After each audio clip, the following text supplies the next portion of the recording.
Well, I'm in Connecticut, a nice little state here, just wedged in between Massachusetts and New York and Rhode Island, hanging out on a Tuesday night. Gonna talk some pinball. Coast to Coast Pinball, episode number 92. Let's go.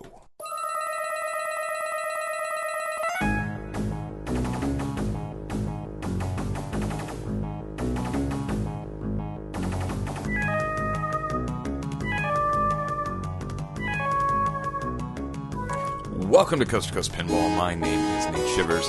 This is, of course, a podcast commentary. I am a man out of quarters. What is going on a Tuesday night, June 24th, 2014, coming to you not live from Milford, Connecticut, the big metropolis of Milford. Yeah, I have not looked to see if there's any pinball available here in Milford. I don't have high hopes, but we will make do with the show. So, how is everyone? I'm coming down from the high that was the Southern Fried Game Room Expo, and that was an awesome time in Atlanta. I've had a busy work week so far, and a lot's happening. I couldn't really say anything on episode 91 because I had been sworn to secrecy for about 24 hours, but there's some news coming. There's another game being remade. That, and just some general shenanigans about in the pinball hobby. So we're gonna talk about that. Let's jump right in and visit the Pinside Pinball forums. Forum static. Oh, see, I miss Teresa. That was her voice just now, and I miss her. I will soon see her. Okay, so at the Southern Fried Game Room Expo, Preston from the Game Room Junkies introduced me to the gentlemen who are running a company now known as Circus Maximus. And if you are on Pinside and you've seen recently a thread that sort of is based off of the Game Room Junkies announcement via Twitter and my announcement via Facebook, the Book of Face, we have another game being remade. And I say remade really specifically because I don't know if it's a remake per se, in the sense that when we see like Medieval Madness being a remake of that, I think that's a little bit different than what we're going to talk about here with a game being remade. And that game, I think, caught everybody by surprise. So if you haven't guessed already, Circus Maximus, these guys are going to remake the Pinball Circus.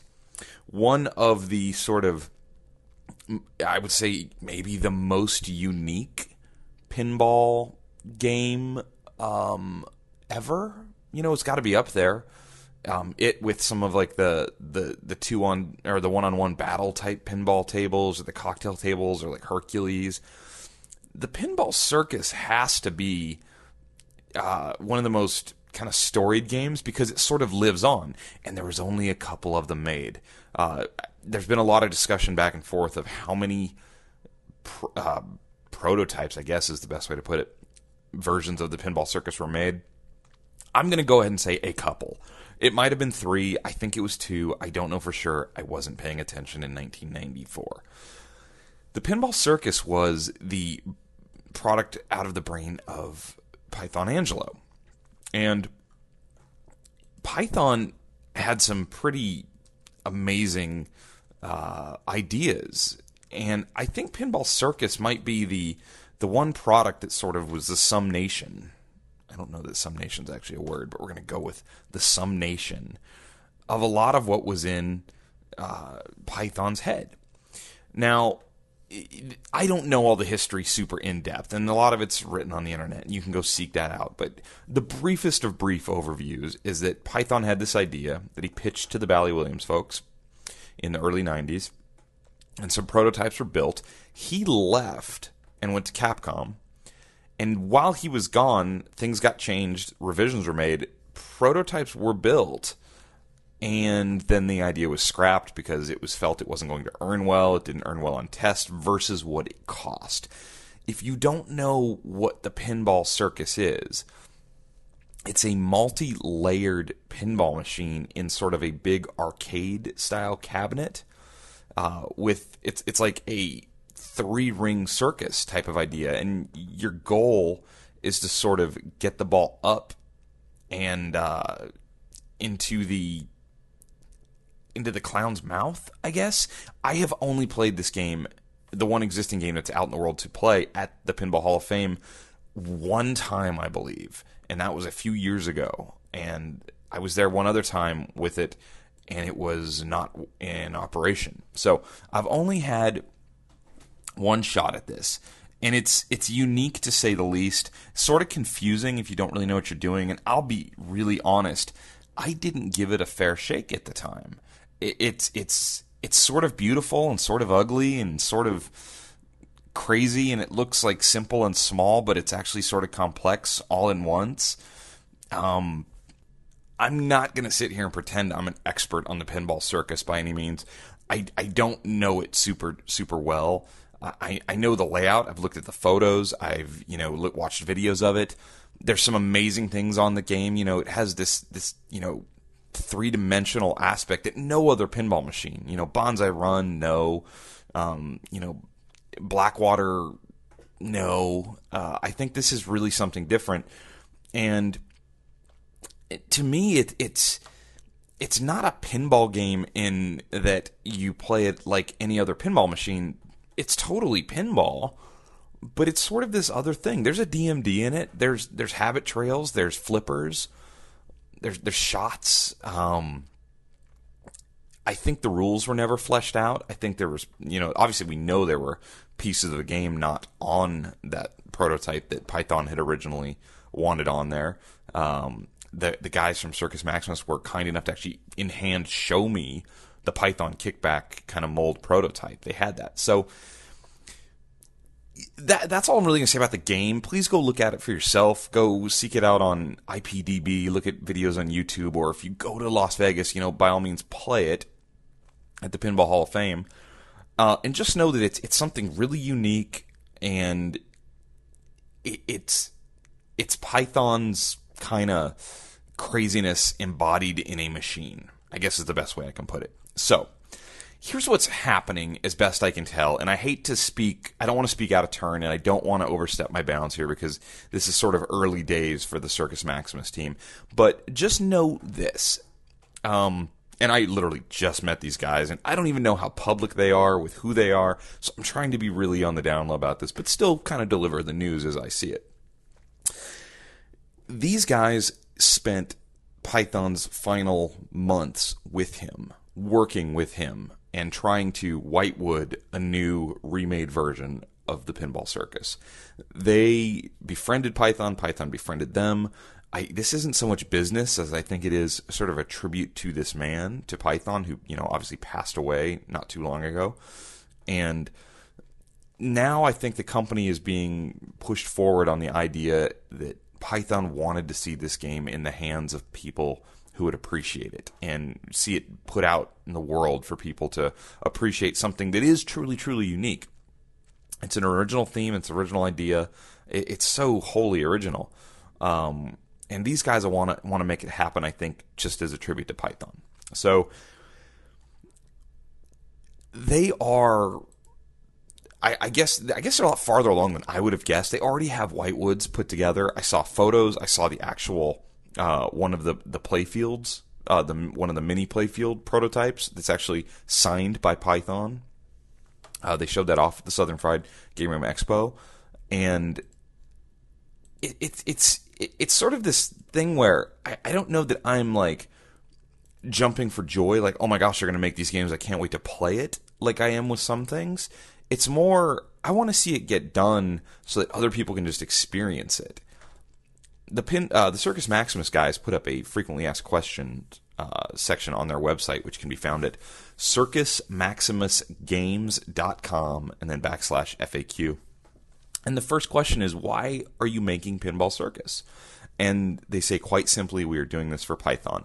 And that is my takeaway from, meeting with the guys briefly at the Southern Fried Game Room Expo and getting the overview and seeing the photos of their team and some other people from the industry with Python. And Python looked in pretty rough shape. I think he was in the hospital in some of these photos, but he looked happy. He was surrounded by people in pinball, which he loved, and he was surrounded by people that I think sort of understood him. And at the heart of it all, I think a lot of guys like Python who are super outspoken and maybe not socially tuned, if I can put that like that, I think the best thing in the world for them is to find people who kind of understand. And that seems to be what's going on here. So they go on to say in this FAQ, Pinball Circus was the game that Python always regretted never got built, and his one wish was to see his vision of Pinball Circus brought to life. The entire Circus Maximus team was very close to Python, and Python made us promise that game will get built. We will keep that promise. So a group of people made a promise to a guy that they cared about, that they would get this thing built, and now they're going to try and do it. So that's pretty heavy. I mean, when you stop and think about it, this man, as he was dying, this is what he wanted. This is what he wished. So Python led this team, and they worked on enhancements and additions and modifications, more rule set, right up until he died. Python saw the Whitewoods, and he saw the assemblies of the mini playfields before he died. I mean, that's big. So their plan is, and this is stuff I can tell you because it's on their FAQ, and the whole idea is it's not like a pre-order scheme. I don't think this is about the money as much as it is about just getting the project done. So there's 2 prototype Whitewoods that are being put together. Then they plan on building a dozen sample games, and I assume they're doing this because that's a number that can be done fairly easily, sort of in a smaller shop environment. You can work a lot of the kinks out, and boy, if there was ever a game to have kinks to work out, it's this one. And I think it's a good plan because if nothing else, if all that ever gets built is 2 prototypes and 12 samples, that's still pretty cool. I don't know where these will end up. Hopefully they'll end up with collectors or in places that will put them on display for people to play. Maybe they'll go to shows. I know that some of the people involved with this project, who I'm not really at liberty to talk about, are people who are in the industry who you all know. And if they end up with some of these prototypes, that's a good thing for everyone because these games can then be taken around. But they're working on full production ideas. And whether somebody small scale builds these games that's currently building games or ramping up to build games or whatever it might be, or if they find a larger scale manufacturing place that might do a larger run, that all remains to be seen. And the obvious question, and it popped up in the Pinside thread almost immediately, is how much is this thing going to cost? And there was all this speculation on what the original ones from Williams back in the day were going to cost. But remember, different time, different concept at that point, because those games had to make money for a big company, and there was burden of that company, a burden of a lot of employees, of a factory, of advertising, of sales teams, all that burden, all those things that you put into a company have to get built into the cost of something. So let's say I'm going to build a ironing board. Nate's going to build an ironing board. I'm going to go buy some wood. I'm going to go buy some metal, and I'm going to build an ironing board. And let's say my parts cost me $30 to build the ironing board, and I'm going to sell it for $40. I'm going to make $10 on my $40 ironing board, so I'm making a 33% profit on my investment. Okay, that's cool. Well, let's say I'm going to make 1,000 ironing boards, and I have a big company, and I buy all the stuff cheaper, so my parts only cost me $20. So you think, oh, well, then the ironing board, is only going to be $30 because I'm still trying to make $10, right? Because the parts only cost $20 this time, so I would be greedy to charge you more than $30, right? Well, hold on, slow down. If I'm going to have 1,000 of these things built, I'm likely going to have a much bigger building with much bigger, bills. I'm going to have, electric bill is going to be higher, utility, sewer, water, all that stuff's going to be higher. I'm going to have a bunch of employees to build 1,000 of these. So my costs start shooting up as I get bigger also. Now, you can have that rate flip around where you get your costs going, but you start building so many that the price per unit goes even farther down. But just because what I guess I'm trying to say is Williams had a lot of costs they had to put in, just like Stern does, into a machine that maybe a small company doesn't have to do. And maybe especially a small company that's not concerned with making a killing on this and isn't trying to get rich off this may not be concerned with. Are they trying to make money? I don't even know. I would assume they want to make some money on this. I don't know what these guys do for a day job. I have no idea. No clue.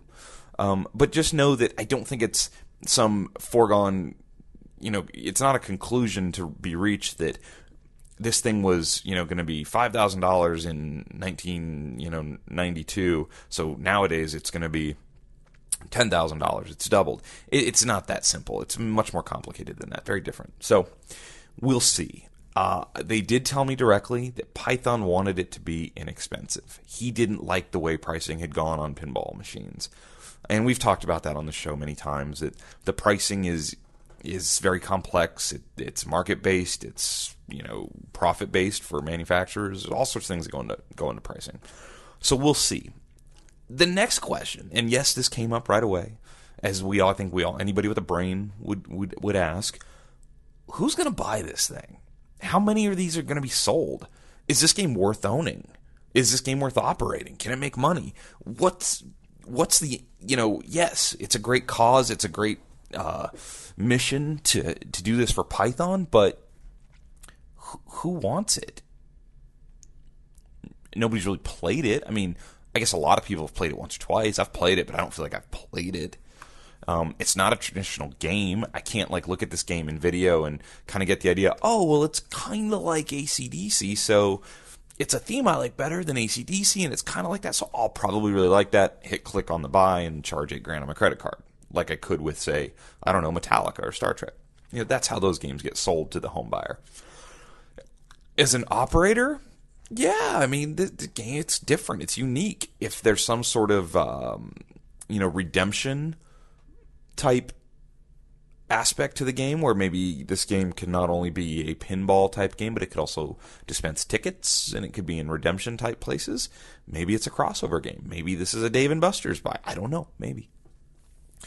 I think there's definitely a built-in number of sales to real collectors, and and I've actually been contacted by a couple guys who I can almost tell do not want to be known. They're not into showing off their collections. They're not big on Pinside. I've talked to a few of these guys who have these giant collections, or actually one guy has a very small collection. He's in California, but it's all very, very rare and unique products. He'll buy the LE occasionally from Stern. This particular guy I'm thinking about has a Tron LE. He has it back in black. He also has, a safe cracker. He has a Big Bang bar. And he's like a Northern California guy. And I don't think most people know this guy. I've never heard anybody ask me about this guy, but he emails me sometimes about the show and has invited me to come see his collection. That guy would buy this. And there are a few dozen of those guys around the country, maybe the world. So to me, I think at the right price, and we don't know what that is, but at the right price, there's, 25 to 50 sales of this just instantly based on it being ultra rare, ultra storied, I guess is the right word, because it has such a unique history and sort of, the story with Williams and all that. So yeah, I think there's some sales built in right away. Are there residual sales to happen? I mean, would, a Game Exchange or a TNT or somebody like that buy these and try and sell them new? I don't know. Would Joe Newhart buy 3 of these, put them on his showroom or in his showroom, take them to shows and try and sell these? I don't know. Maybe. It'll be interesting to see. Possibly. I think so.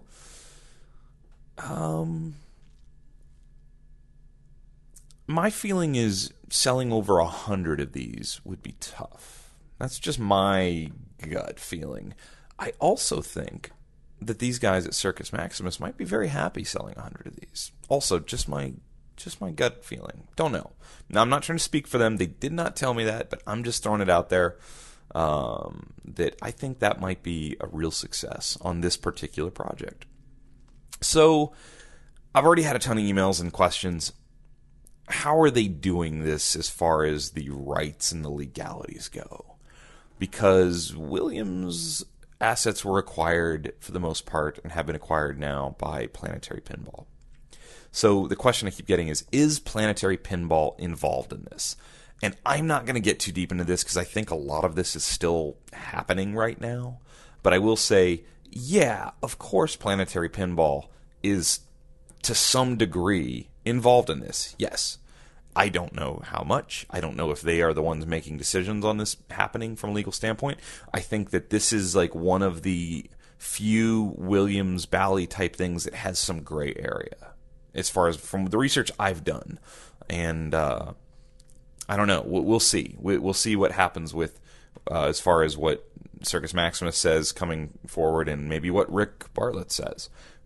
Be very interested in that, as I know a lot of people are asking that question. I don't know, honestly.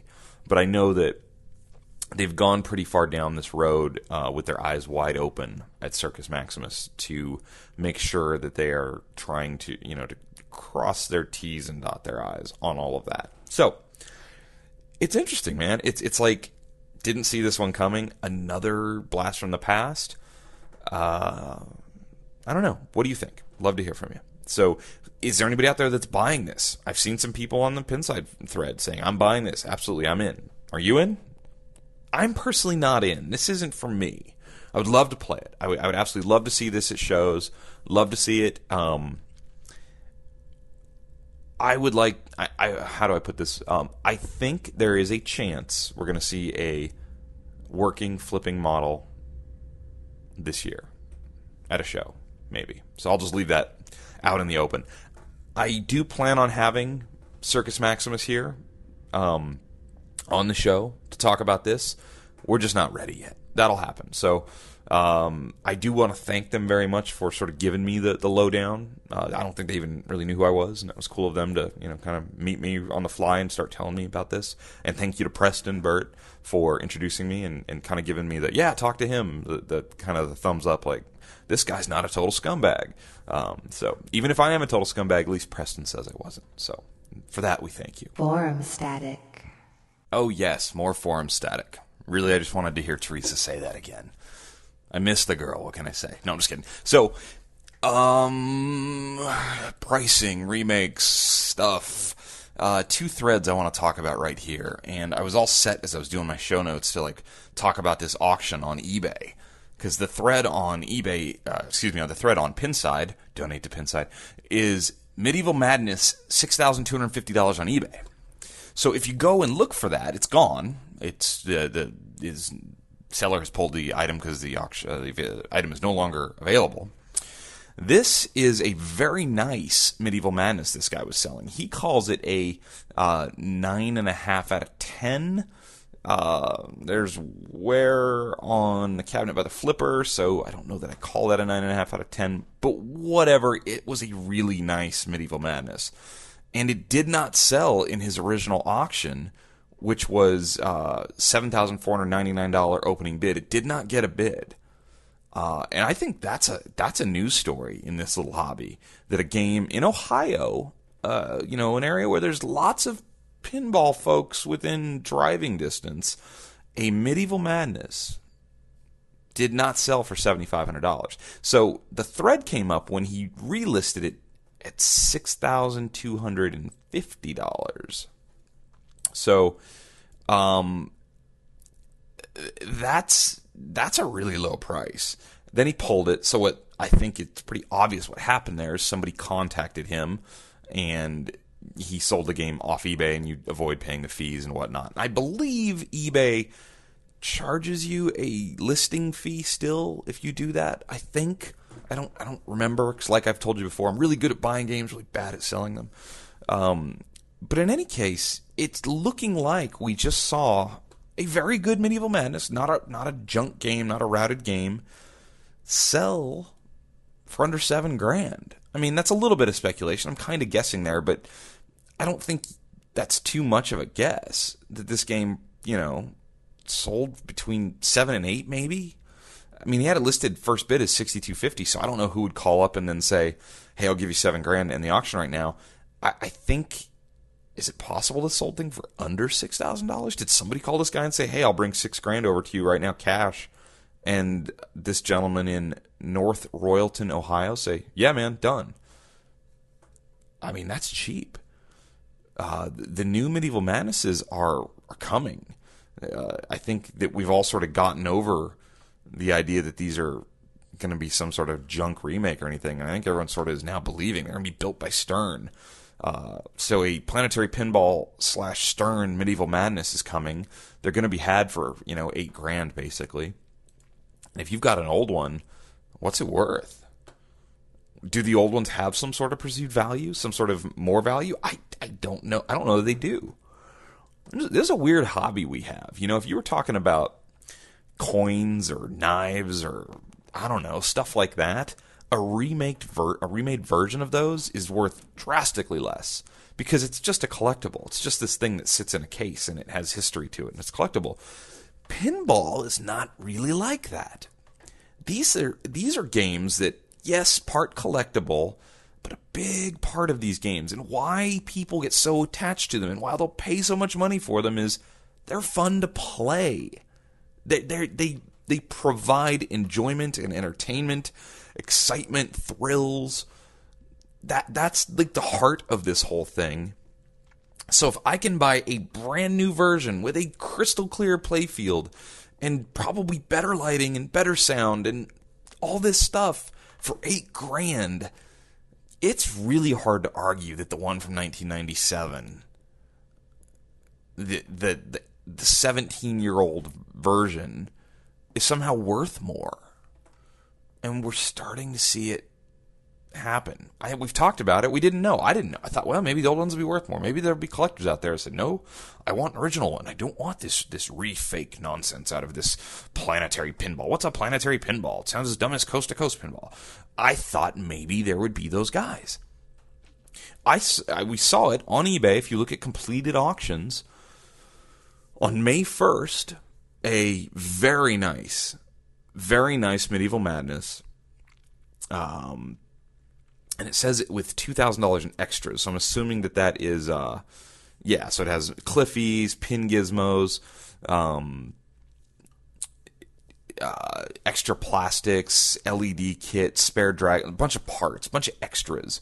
But a really nice Medieval Madness with a bunch of extras, sold on eBay for $12,995. And that was like 42 days ago.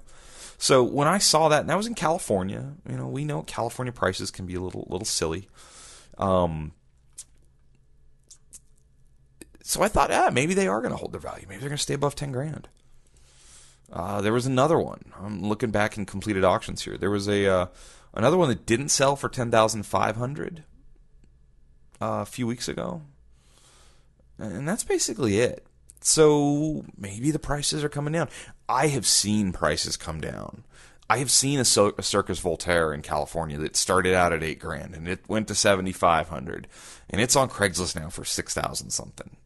So some of these prices are coming down. There's a lot of games out there right now. It's driving prices down, which, for us that buy to play is a good thing. There's also a thread on Pinside right now. For sale for trade, Monster Bash, new sale price in, asterisks around it. And this thing's 7 weeks old now. And username Skins from Star Tannery, Virginia, says, with a slight amount of trepidation, I think it's time to move Monster Bash out. I love Tron, and I'm looking to do a trade on an Ellie or sell outright to fund an Ellie. So he wants a Tron Ellie, and he's going to sell off his Monster Bash. So HEP restored and clear-coated playfield with less than 50 plays on it, mirror blades, custom-painted Scientist, Bride, Igor. I mean, this thing is tricked out. This is like probably one of the best examples in the world of Monster Bash. And he started out at 12,000 something, I think his asking price was. It's in here somewhere. I'm scrolling through here looking for his original price. And it was... His photos are great, too. I mean, this game is super, super clean. So if you're hearing this and you're out there like looking for like the... Monster Bash, which so far is, no remakes on the horizon for Monster Bash. This might be the one for you. He reduced it after a while to 12,200, and now it is down to 11,500. So it's coming down. It'll be very interesting to watch this and see where it ends up. Monster Bash is sort of one of those games that's hotly debated because, it had a low number game built. It's super beautiful. I think no one would argue with me when I say that it is one of the most fantastically, laid out and built looking games ever. But a lot of people, when I was doing my what game am I buying, a lot of people emailed me and said, there's no way you're buying Monster Bash. That game is way too easy to spend all that money on for you. So first they assume I'm a good pinball player, and they're sadly mistaken there. But they do have a point that it's not the toughest game in the world. A good player will beat this game eventually, and you beat it eventually. I mean, how many times can you hear Dracula go, bah? Now, for me, a lot. I love the game. I do love the game. I don't love the game $10,000. I certainly don't. I don't know if I love the game $9,000 or $8,000. I love the game $6,500. I love it up in that Twilight Zone range. Is it a better game than Twilight Zone? I don't think so. Lower production. It's more rare for sure. But is it a better game than Twilight Zone? No. So I can't spend that much money on it. But I will be very intrigued to watch how this gentleman's game goes and where it ends up selling at, if he ever sells it. So good luck to Skins. I wish him the best on that. I'm certainly not criticizing, and I hope he gets some money out of this and gets his Tron L.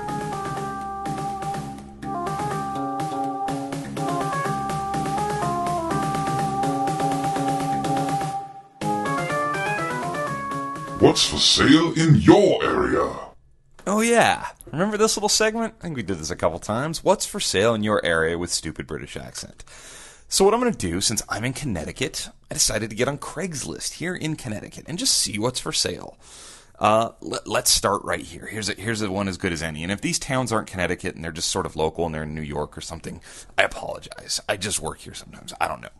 In the town of Brewster, which is actually Westchester County, New York, I do know that, there is a Bally Party Animal pinball machine for sale. And I actually can tell you, I've never played Party Animal.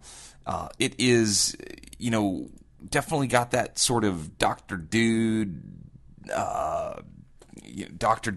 Party Zone feel, I think, because that was in that same run of games. I'm just blanking as I'm looking at this. From Dennis Nordman, art by Pat McMahon. But this was sort of his that time period where he was doing these sort of games. So the Party Animals later showed up in the Party Zone. And Party Animal is not a game that ever really appealed to me greatly. I'm not a drinker. I don't have anything against drinking. I just prefer heroin. Kidding, kids, kidding. I don't do drugs. Joking. But there's a I guess he's what is he? A wolf or a bear? I don't even know what that guy. I guess he's a wolf holding a big beer right on the playfield and on the back glass, and that's just never really been my scene. And then there's a bunch of creepy animals in the background of some 80s-rific neon, and 80s always had like triangles and circles and squares and different colors cut out like everywhere, like Saved by the Bell. This is the Saved by the Bell pinball machine. So anyway, if all of that just sold you and you're like, I got to get a Bally Party Animal game, you can get one in Brewster, New York for $875. Yeah, you into that? Nah, me either. All right, what else we got? The $6 Million Man. Bally, $6 Million Man. 1978, I think. Somewhere in that era. Cool back glass. I always kind of dug this back glass. Spaceships and, $6 Million Man, full bionic power. This game in what looks to be, for that era game, pretty decent condition. It's a game that's okay. It's one of those wide open play fields from that era with lots of drop targets and like the 3 centered pop bumpers in the middle. Not something that's ever kept my attention all that much. He claims that this has a brand new motherboard, all new rubbers, and this could be yours in Suffolk County, New York. I was trying to do Connecticut. I'm getting New York because I'm so close to New York. For the low price of $1,400. So if you're interested in that, that is for sale in your area. Stratford. Stratford is in Connecticut. That is the New Haven era. 1968 Tommy Wizard pinball machine, $2,200. Next. I'm not going to talk much more about that. here we go. In Hamden, Connecticut. I had dinner in Hamden, Connecticut tonight with a client of mine. By the way, pizza in New Haven, Connecticut, in Hamden, that area, fantastic. Like, everyone talks about New York pizza, and I love New York pizza. There's something they do in Connecticut. It's with the crust. And they kind of like get it extra crispy and almost burn it. Fantastic. Anyway, another Bally game. It's like all Bally games out here. Vector. Do you know Vector? It's a game I've never played. This is one of those Craigslist listings that should just scare you to death, because the 3 photos of this game, it's the back glass, which looks fine, sort of like a space age crazy back glass, a side shot of the side of the game that's got some rough stuff going on there, and then the other shot, which you're expecting, the playfield. Nope, we don't get the playfield. We get the bottom left corner of the apron. The Bally logo for amusement only, and the flash has taken out all visibility of the rules card. So you can see one flipper and then a part of the other ones and a tiny little piece of the playfield, and that's all. So you have no idea what shape this playfield is in. Terrible listing here. It's listed in toys and games by owner, and sometimes I've noticed that the games listed in toys and games and not electronics or collectibles tend to be on Craigslist being sold by people who have no idea what they're doing. So $1,200 for a Vector. Let's take a look. I want to look something up on bostonpinball.biz while I have your attention here on Coast to Coast Pinball, episode number 92. What the average price of a Vector has been selling for. Pulling that up right now, Vector's average price on eBay, that's what I thought, $594, but none sold this year. So doesn't look like this area is really great for deals, and you think there's no deals to be had, and then you see this next listing. In the New Haven Craigslist, in the town called Ansonia, a game that I have noticed I think has slipped in price, because I had the opportunity to buy this game for as low as I think I could have gotten it in San Diego. I believe this guy would have let it go to me for $3,600. And this is a game that I thought was $5,000. And I'm talking about Star Trek: The Next Generation. So this game, I saw these sold for $5,000 to $6,000 a couple years ago. And then Stern releases a new Star Trek game, and I think some people kind of traded up in their minds. Maybe. I think the average price this year on Boston Pinball on Star Trek: The Next Generation is still, it's $4,400. 14 of them sold, so that's a good sample size. This game is listed at $4,200. It says, beautiful game, must sell. It looks like it's in great shape. It looks like it might be next to a Firepower. I can't tell what game he has next to it. So it's a pinball guy for sure, which I think is always a good thing. Looks like it's in nice shape, $4,200. I think most Craigslist ads are put up with some room in there for wheeling and dealing. So there is an A-list game, a top 20 game on the Pinside Top 100. I say that with trepidation because I haven't verified that. Yep, number 13 game on the Pinside Top 100, a Williams wide-body Super Pin for $4,200. That's not bad, right? That's pretty good here in the New Haven greater area. Just real quick, I'm going to rapid fire some of these for you. There's a Paragon that also, Paragon, that's a really cool game. Looks in average shape, maybe better than average shape. This playfield tends to get blown out pretty easily. You'll see it just worn through on that era. $1,200 or $1,300, that's okay. Lost World pinball machine in Southbury. It's like a late 70s game. Looks like he has 2 of them. No, different game next to it. Just looks similar with the yellow back box. $1,000. That's not that great. 8-Ball Deluxe Pinball Machine Limited Edition. Very cool game. I would like to own this game. This is a game I would like to own. 8-Ball Deluxe. Fun game. Remake of the 8-Ball game with the crazy back box alphanumeric slanted scoring thing. I always like this game for some reason. I like the drop targets. I like the way it looks.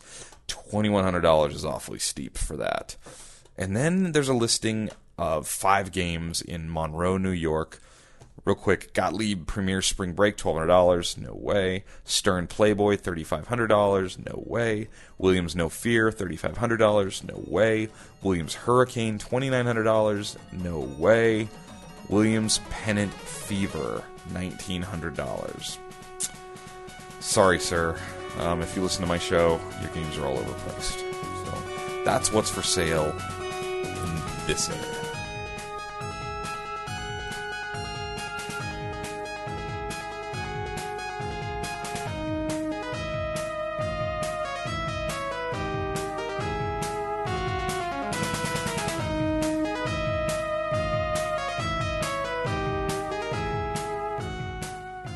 Welcome to the D-List.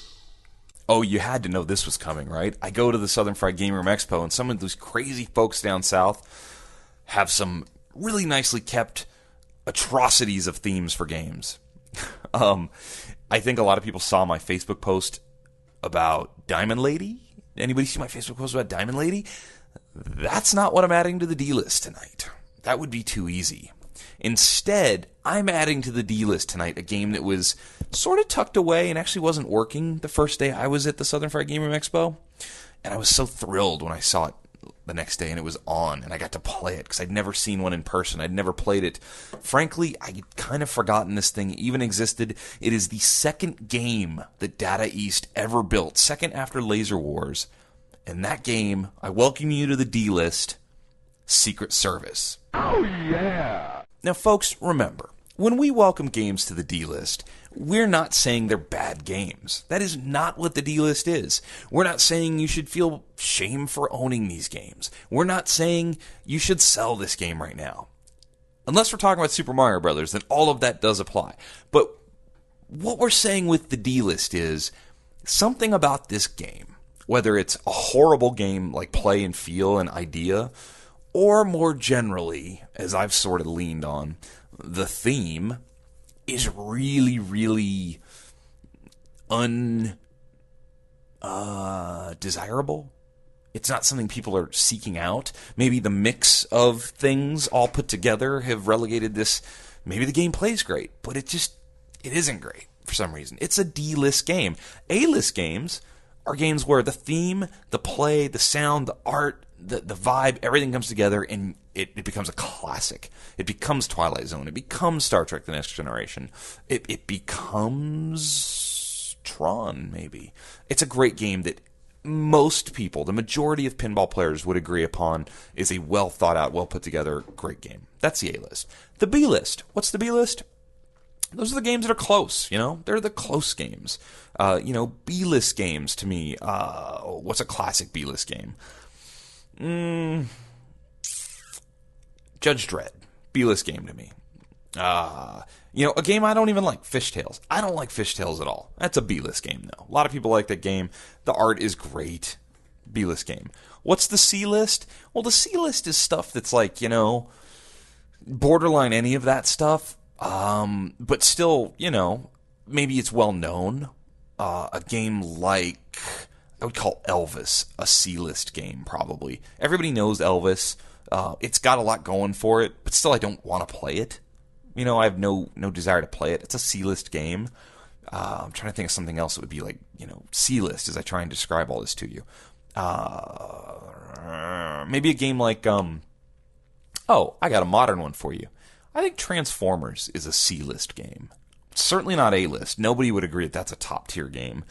I don't even think it's B-list anymore, because you can still buy those things new in a box really cheap, and they're not selling. That's a C-list game of a newer game. Party Zone. Party Zone's a C-list game. There you go. So, the D-list is all the stuff that falls below that. And Secret Service, man, welcome to the D-list. So, 1988, Data East, their second game, came out in March. They built 2,741 of these, which actually I think is quite a bit for this game.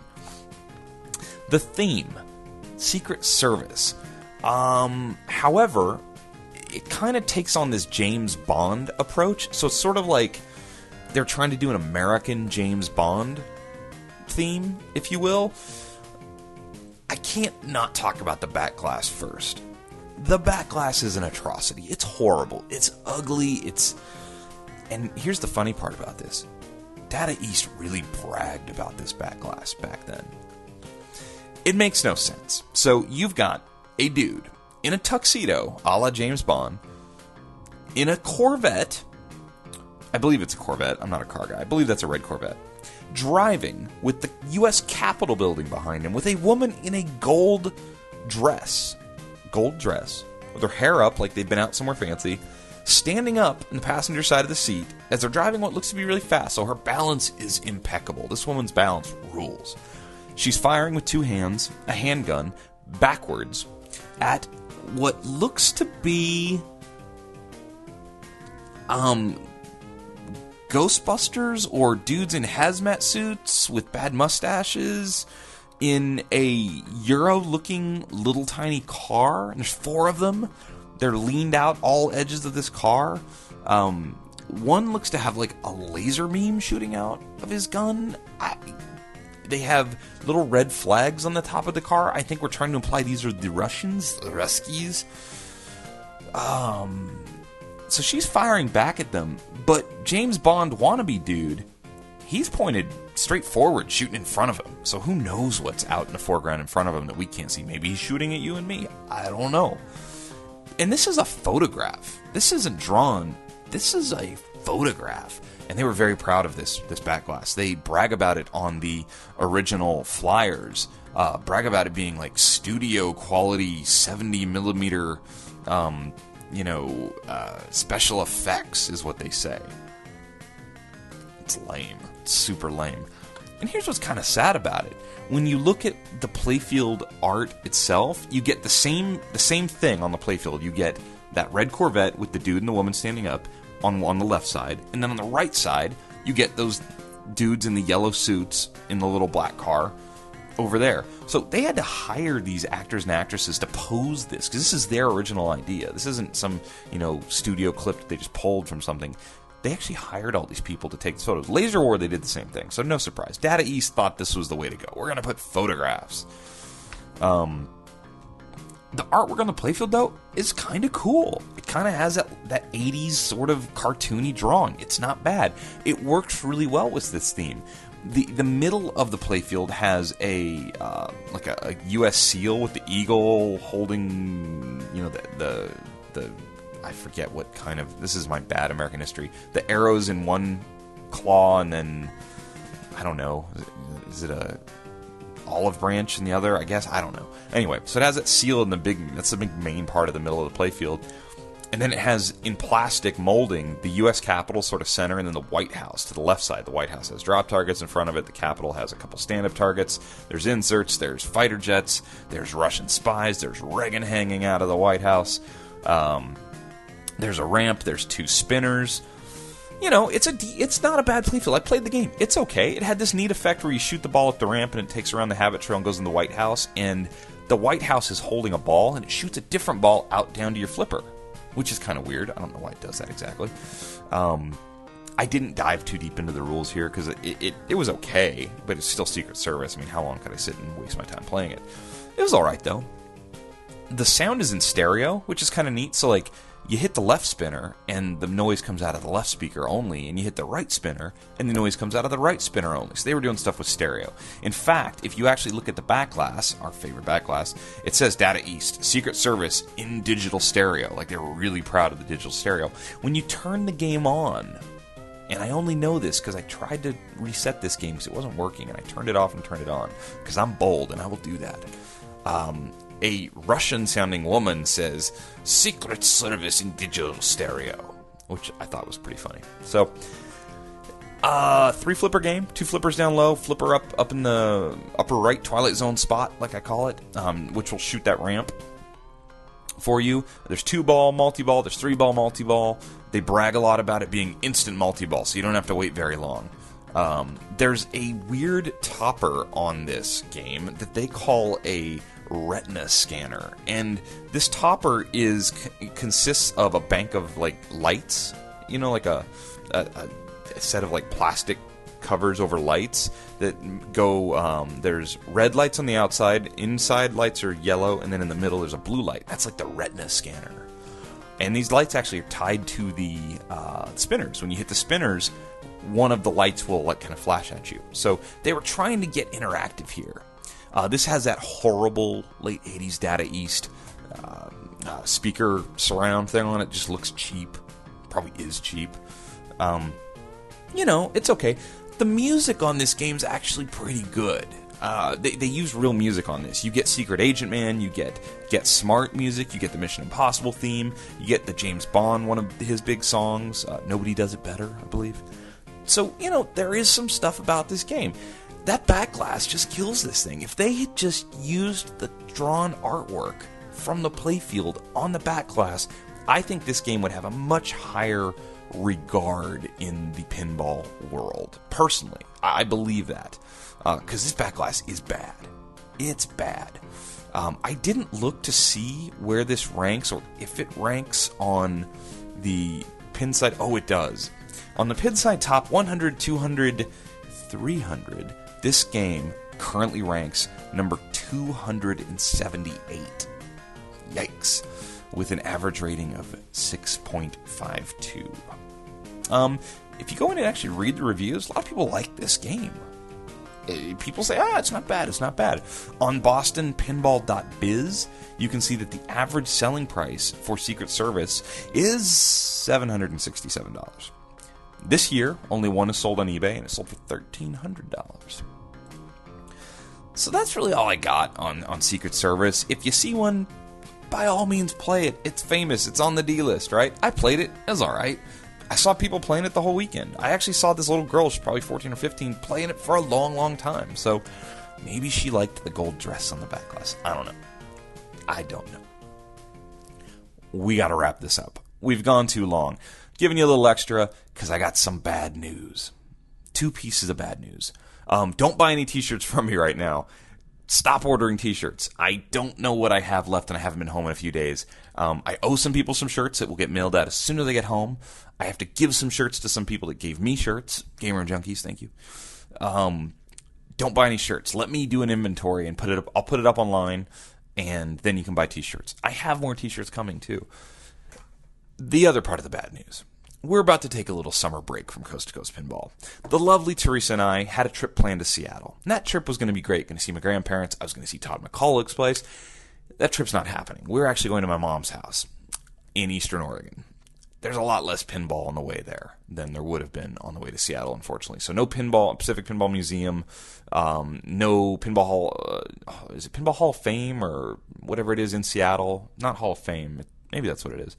Pinball Museum, Seattle, and then there's a really great pinball arcade, which I'm totally blanking on right now, the name of, in the Tacoma area.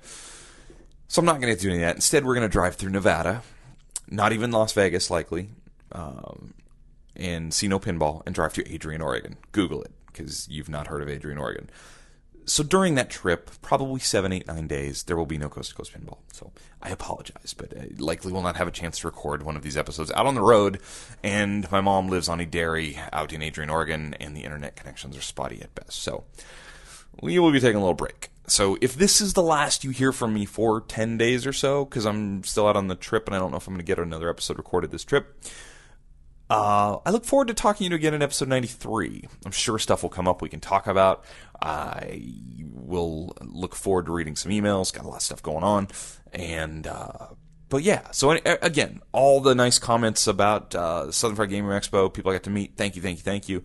Thank you for listening. You can always email me, coast2coastpinball@gmail.com. That's coast, the number 2, coastpinball@gmail.com. Check out the website. Follow us on Twitter. Like us on Facebook. And until next time, enjoy yourself and play some pinball. Take care.